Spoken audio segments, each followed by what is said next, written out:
Hey, what's up? It's Bon. Let's talk about Star Wars Jedi Survivor.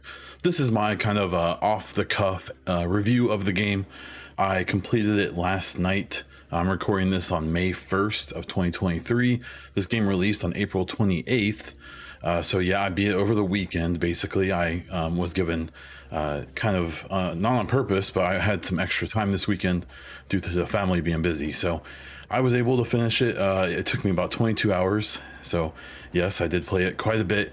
And I have some thoughts, right?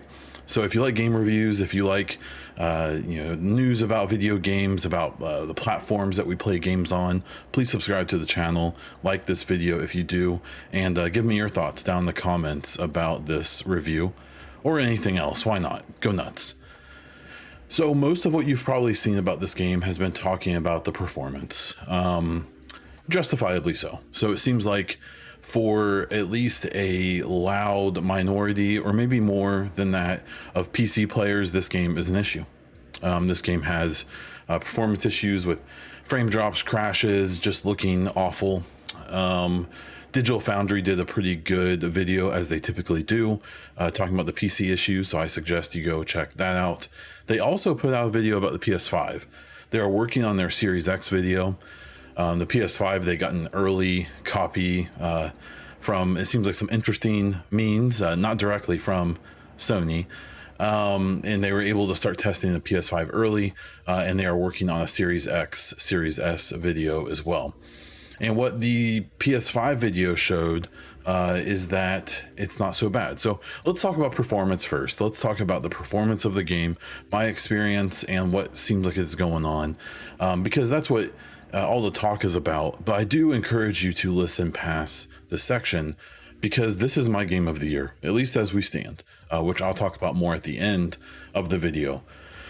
I really liked it. I really like this a lot. And so let's chat about it. So performance wise, for me, in 22 hours, I had 2 hard crashes, and I had a smattering of frame rate issues and low resolution from the resolution scaling tech they're using. Now, what was interesting from those Digital Foundry videos, especially the PS5 one, was to find out that whether you're using the performance or the quality mode in this game, you have ray tracing on both of them. I find that to be a very interesting choice. The performance modes of most games typically turns things like that off. I would argue that they should probably at least have a toggle for ray tracing in this game. I assume they still have baked in lighting. So the way games work for many years now is you make a level, and then you set up the lighting for that level, and it's like baked in. So if you're in a game where the time doesn't change, or at least the time of day doesn't change as you're playing, a game like The Division 2 is a good example of a game that as you're running around the world, the sun is moving. So they have to take that into account with their lighting engine. With most games, though, when you're inside a building where the sun isn't really affecting things, or if you're just in a game where the time doesn't really pass like that, they set up the lighting, and that's just the way it is. And that's it's fairly easy on hardware. Ray tracing is supposed to be a quote-unquote efficient way of having a light in an environment, and it accurately shoots off all the light rays and makes real-time shadows that can be impacted by anything. Objects flying around, your player character. It includes things like reflections off of windows. And the most hardcore sense is you could have multiple reflections and multiple windows that would all be accurately represented. Now, you'll see in games like Spider-Man on the PlayStation, they have it limited to like 2 reflections. So if you can find an area where in theory you should have 3 reflections, it won't be that way. But the tech is interesting. It's not there yet. And so for me, them having ray tracing, even in the performance mode, is probably a small issue here. Now, I've seen a lot of other chatter about how it just seems like there's some issues with the engine. It's Unreal Engine 4. That engine is notorious for having issues with big wide open games like this. I found most of my issues in the really big wide open areas. Much of the game takes place in more close up places, and I'm fairly certain in the performance mode I was getting at least 50, maybe to 60 FPS pretty consistently. It felt good, and it looked great. So, but there were times where I had issues. So I think the ray tracing was probably an issue. I don't know if that was a great decision. I suspect we will see them put out a patch that allows us to choose that. There were also just some random kind of bugs. I think I saw like one T-pose the whole time, which is actually not too bad. There were a lot of issues with texture pop-in. You can tell there's some issues with the data streaming. They just haven't optimized it, I assume. So I assume they're working on that as we speak. When you're in the really big wide open places, there's some pretty noticeable pop in, which you kind of don't expect to see on like the Series X or PS5. And I assume people are getting that on the PC as well, even on high end ones.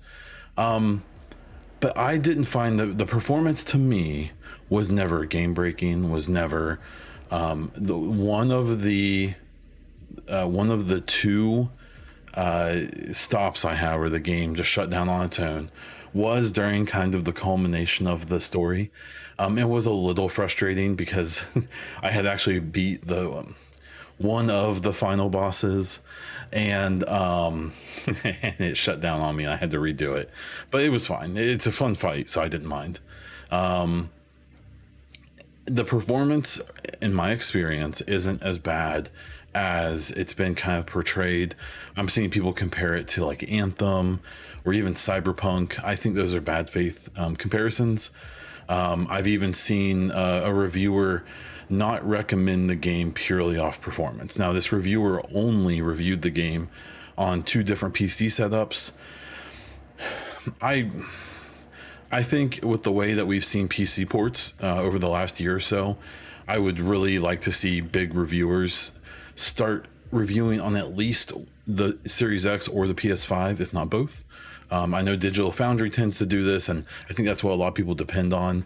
But it kind of, when I saw this review that straight up didn't recommend the game, even though it gave it a glowing review, but the performance was so bad it didn't recommend it, but it didn't recommend it to everyone, but it only tested the PC.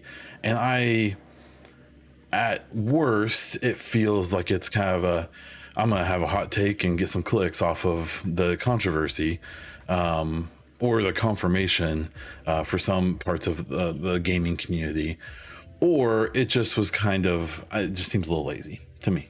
But that's just me. To be fair, I only played it on Xbox because I don't get free codes. So EA, if you want to send me codes for games in the future, I will happily take them. So the performance, my experience, very playable. I didn't run into anything that made me want to quit. And the rest of the game makes up for the performance, in my opinion. So gameplay is the next section. This is fantastic. So I actually did play Jedi Fallen Order, the first game, and I dropped off of it, I think after 2 or 3, maybe 4 or 5 hours.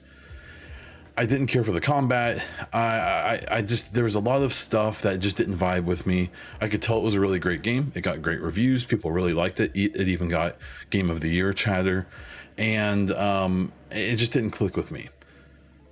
With this game, they basically put in a bunch of baby mode stuff. They made it so the game would be easier. They added in like fast traveling and a bunch of quality of life stuff. And to me, that made all the difference. I really, really enjoyed playing this game. The combat, I found to be really fun. I've seen some people dogging on it. I'm not like a Dead Souls kind of player. I'm not a Souls gamer. And so this one definitely goes away from that a little bit, which is why I think I liked it. But it definitely still has the whole thing where you like, you can re-up all your heals, but all of the enemies are going to come back and things like that. Like that is still in the game. I didn't hate it because I basically mainlined the story. The combat feels great. I really enjoyed it. It felt like, so I played for about 20 hours. I would say every hour and a half, they introduced some new mechanic or some new combat thing. And it felt really good. The pacing of adding, stacking new stuff on to the gameplay with different mechanics and stuff like that, whether it was combat or just traversal of the world, I really enjoyed it. I thought it was great. It felt really good. It just felt like there was always you're always learning something, literally up until the very end of the game, or at least the story. And so I found the combat great. I found the environmental exploration and stuff like that really good. I have played a little bit past the story ending to try to just explore some places I didn't before. I'm finding like world bosses and stuff I didn't know existed, and there is a bounty system as well. It seems like there's a whole bunch of stuff. There's obviously all the collectibles that comes with these type of games, and I really liked it. I had a ton of fun playing this game. Both the gameplay and the story, which I'll talk about next, really made up for any issues I had with the performance. And that to me says that, especially as they put out patches and get this game into a better state, I'll probably come back and play it through again, because I really enjoyed it, because I enjoyed having the experience of the gameplay and stuff. It just felt good. You feel powerful.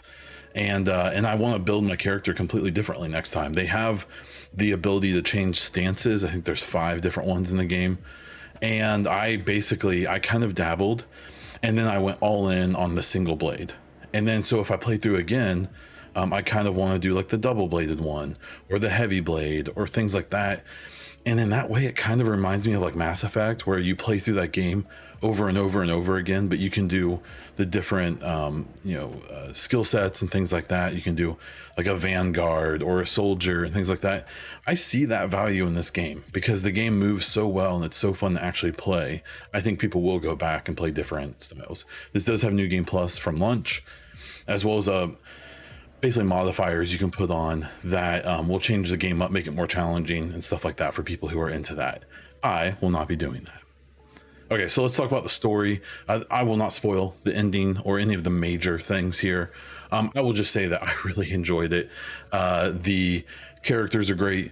The people that you just randomly meet are great. There's this whole system where you have a home base essentially, and you can recruit people to come there and take care of a fish tank.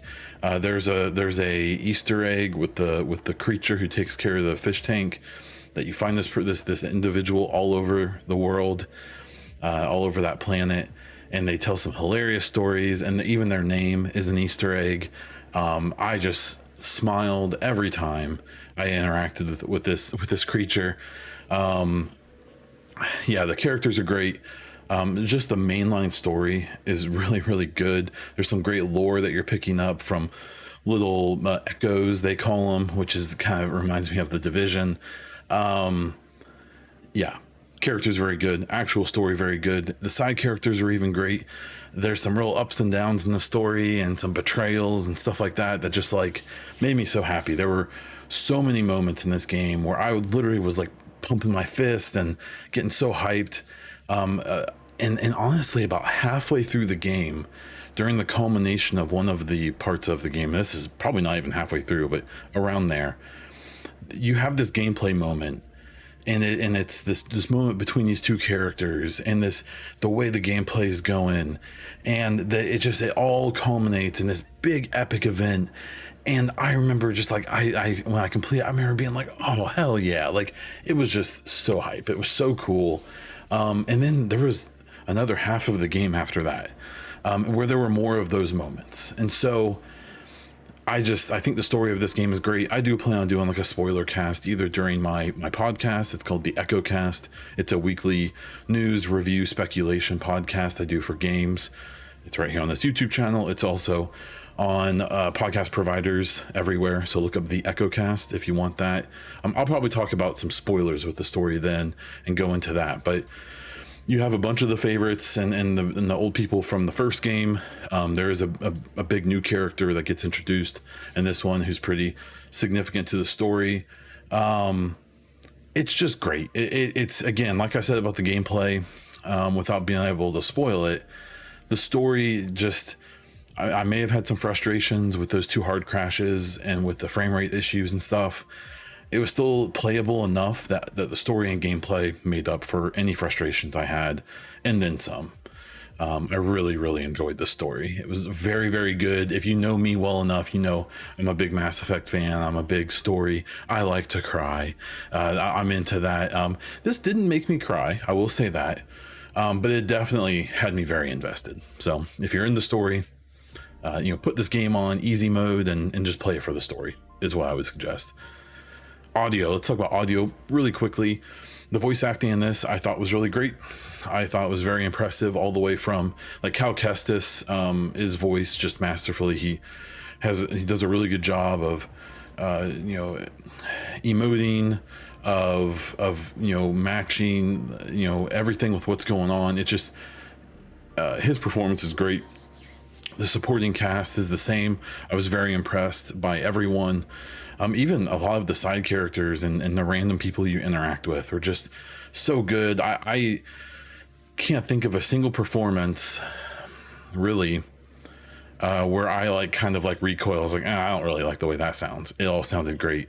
Of course the lightsaber and all of the weapons, all the guns that fire off, and all of the enemies, like melee weapons and stuff, like they all have impact, and they're very crisp, and they just you really get into it. The soundtrack is obviously amazing. There's multiple really great orchestral moments throughout the entire game, especially in the big set pieces. There's a moment that I remember specifically where the Star Wars theme plays in a very somber note, and it just hits hard, man. It's so good. The audio is incredible. I didn't notice anything big, anything very noticeable. So, and then finally the graphics.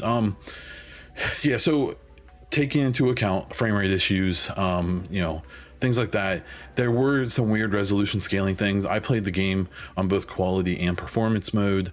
The quality mode runs at around 30 FPS and does look pretty good. The game is using FSR 2, which is AMD's like frame scaling thing, where like it can basically make the game run or look like it's running better than it really is. It's not very noticeable in the quality mode, I noticed.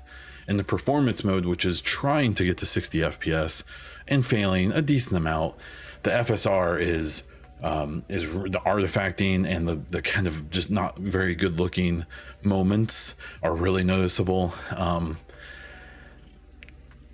So that's kind of pick your poison. I've seen a lot of people saying that you should play in quality mode if you want it to look the best, and absolutely. And if you're okay with around 30 FPS, this game plays okay with that. There is a lot of timing stuff, so the higher frames are nice, but you can play this in 30 FPS. It's fine, at least until they can do a patch for the performance mode. But I played through 90% of the game on performance mode, and it wasn't a perfect experience, but I preferred the higher frames. It just felt better, so I was willing to take a hit on the graphics for that. As for the models and stuff like that, the environments, this is an Unreal Engine 4 that has, I guess, some like Unreal Engine 5 mods in it, or some of the features. It's gorgeous. The environments in this game are, whether you're on like a jungle planet or desert or on a moon or in a new place, it's just everything looks gorgeous. Like every environment looks so good. The flora and fauna, the animals and the plants and stuff, it all looks lived in and natural. It's just so good. I was very impressed by the environmental design. When it comes to the models of the characters and stuff, Cal looks great. You can customize him quite a bit now. No, you cannot change his hair color. I've seen people I think it was on the subreddit, or it might have been Twitter. It was like, I don't want to play as a redhead. Well, you're playing as a redhead, but now he can have a man bun, which I've seen a lot of people making fun of it, but I actually think it's his best look. As you can see, maybe I'm just living through him a little bit, but the characters look great. Cal looks really good. Obviously, he's the main character. We see him a lot, but he and his animations are very smooth, very good. The fighting just looks really great, especially when you kind of get into a groove with it. The supporting characters, like the enemies, all look really good. I was very impressed by that. I posted a screenshot on Twitter that showed I tried to post like a funny picture of just like the top of Cal's head over this like deck thing that one of the Imperial troopers was sitting on, and the Imperial trooper is in the main part of the photo. You just see a little bit of Cal. But what I noticed after I took the screenshot is that this Imperial soldier, like the tread on his boots was like modeled, and it looked really, really crisp and really, really good. And his whole outfit looked great, but it was a little weathered, as it should be. This game just looks great. Now, obviously, the performance issues take away from this a fair bit. Like I said before, I think the ray tracing is kind of unnecessary on the performance mode, unless they didn't do baked in lighting, which I assume they had to, because I believe the minimum specs for this game on PC does not require a ray tracing card. So I don't know what the deal is with that. But the graphics are great. The creatures look great. The characters look great. I was very impressed by the visuals. I can't think of anything where I saw it and I remember being like, oh, that's kind of ugly. I thought it was all really good. I really enjoyed it. I think some of the cosmetics aren't very good looking. I wish there was more ability to like really mix and match. I kind of feel like there isn't, but it's fine. You can make Cal look great. And yeah, graphics were very, very good. So to summarize here, I really enjoyed the game despite the issues. My big thing is that when this game is getting compared to like Anthem and Cyberpunk and stuff, like Anthem was like a really cool vertical slice of a game. It was very pretty, but it kind of had no story that was worth mentioning, and the game was in really rough shape when it came out. And so, you know, games get fixed. Games, if a game comes out that's good but has performance issues, that game will get better. That's why I had some issue with seeing reviews being like, don't buy this game. Maybe don't buy it right now. But I think this is definitely worth keeping an eye on, even just in the next couple of weeks. So they tend to get at least like the most impactful changes out pretty fast. And if in a week or two you see news about a big patch and you maybe like, I'll test it out if you trust me, and I'll give my take on it, at least for Series X. And if you like action games, if you like Souls games, if you like story games, if you like Star Wars, you should play this game. And that encompasses a lot of people. This game, as of this moment, is my game of the year. The other games that would qualify, I guess, would be 2 remakes, Resident Evil 4 and Dead Space. Obviously, Resident Evil 4 is a masterpiece. It's maybe the best remake ever made, right up there with Resident Evil 2, oddly enough. And the Dead Space remake is up there too. Now, obviously, my 2 other references for this are remakes, but a lot of people are considering those games Game of the Year candidates. I do. But I had more fun with Survivor. Survivor grabbed me and never let go, even with its issue, even with the issues it had. So that's where I'm at with that. Like I said before, my plans for this game is to try to do like some of the bounties and some of the side content, and then probably play it through again once they put out some patches. I would like to play this game again with it looking the way it's supposed to look and playing the way it's supposed to play. But I don't regret playing it through in its current state. I think it on console, on PS5 or Series X, I don't know anything about S. I think it's worth buying right now, and you can have fun with it if you're willing to be a little forgiving. If you're not, I would hold off, maybe never buy it. But I think especially when this game gets fixed up a little bit, I really think it's a contender for Game of the Year. I think it takes a big step up from the last game, which was itself considered Game of the Year. This is a tough game, tough year for games when it comes to awards and stuff, because we still have Spider-Man 2, we still have Starfield, we still have a bunch of other games to come out this year that are going to contend for that. Tears of the Kingdom, Zelda, you know, and maybe some games toward the end of the year we don't know are coming yet. And so it's going to be a tough one. I don't know if this will hold up for me. Starfield's going to be hard for me to say no to, if it's even half the game that we think it might be. But this game really made me happy. I was hesitant because I didn't care for the first game. This game blew my mind. Really loved it. Really loved just everything about it, despite the issues. So that's my summary, and my recommendation is you should probably play this game. If you want to wait until it gets fixed up a little bit, that's fair. But I think everyone should give this game a shot. If you have Game Pass and this game shows up on there through that deal they have with EA, absolutely play it. You can't miss this. It is very good. I really loved it, and that's what I think about it. So, like I said before, if you like this review, if you want more of this kind of content, please subscribe to my channel. If you like the video, then please like it. A little thumbs up. And let me know what you think down in the comments. If you've played it and you agree or disagree. If you haven't played it, or if you just have questions, I'm happy to answer down in the comments below. I appreciate you sticking with me for about 25 minutes. I'm long-winded in this kind of stuff, but I think it deserves it.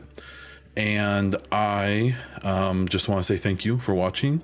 You can find me all over the internet as Bond Diesel, on Twitter, YouTube, Twitch, Instagram, and most other places that you can think of.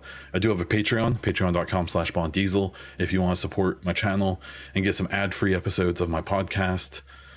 And that's all I have for this one. So until next time.